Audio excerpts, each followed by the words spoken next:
How's it going, guys? Austria Hungary. I like it because it's like recent history, but I feel like it has ties to like the kind of like medieval times. It has a really, I mean, of course, England has like medieval ties, and like a lot of other countries have medieval ties, but this is another one that does, and it doesn't exist, and it's interesting. So Austria-Hungary. Um, by the way, yeah, this is a good article. It is semi-protected, which is good. Um, Austria-Hungary, also referred to as Austro-Hungarian Empire, the Dual Monarchy, the Habsburg Monarchy. So you could have just called it the Habsburg Monarchy. You could. It's the same. Was a multinational constitutional monarchy in Central Europe that, oh, it's not that old. 1867 only. I thought it was older. So that's the 19th century, all the way to the 20th. A military diplomatic alliance. It consisted of two sovereign states with a single monarch who was titled both the Emperor of Austria and the King of Hungary. Ergo, Austria-Hungary. Constituted the last phase of the constitutional evolution of the Habsburg monarchy, that's old. See? That's freaking old. 1273. So maybe Austria-Hungary is kind of, just a product of 18th to 19th century Europe, but the line of kings in the Habsburg monarchy is old as. So it was formed after some compromise in 1867 after the Austria-Prussian War. Following the wars of independence by Hungary in opposition to the Habsburg. They didn't want the Habsburg, but the Habsburg put their might upon them, if that makes sense. It was dissolved shortly after Hungary terminated the union with Austria in 1918. At the end of World War I, obviously. One of Europe's major powers, Austria-Hungary was geographically second largest in Europe after Russia.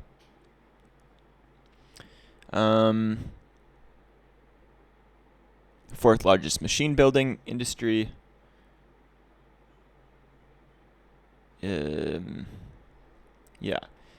They had a dual monarchy, which was a real union between Scythilania, whatever that is, the northern western parts of former Austria Empire, Transylvania. Following the 1867 reforms, the Austrian and Hungarian states were co-equal in power. The two countries conducted unified diplomatic and defense policies. For these purposes,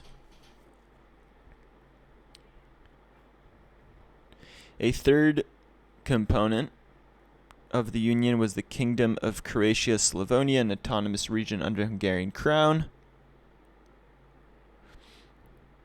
So note that it's like kingdom. Like it's this weird...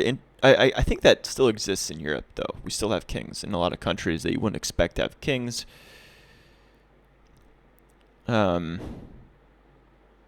don't know. I don't know why I'm so interested with this topic of Austria-Hungary. It's like just this weird part of recent history. Let's see. So Austria-Hungary was one of the central powers in World War I, which began with the Austro-Hungarian War declaration on the Kingdom of Serbia, of course, because their heir to the throne was killed. It was already effectively dissolved by the time the military authorities signed the Armistice of Via Gustian in November of 1918. The Kingdom of Hungary and the First Austrian Republic were treated as its successors de jure, whereas the independence of the First Czechoslovak Republic, the Second Polish Republic, and the Kingdom of Yugoslavia respectively, and most of the territorial demands of the Kingdom of Romania and Kingdom of Italy were also recognized by the victorious powers in 1920. So this is like a combination of both coat of arms to have this really intense coat of arms that's highly, highly detailed.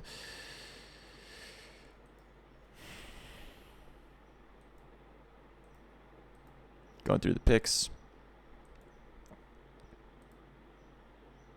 Yeah, that's never good when you have this insane mix of stuff. Never good.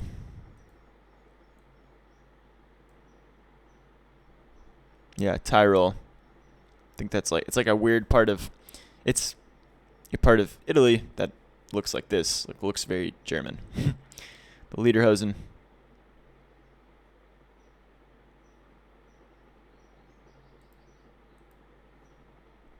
Jews. Sorry, David.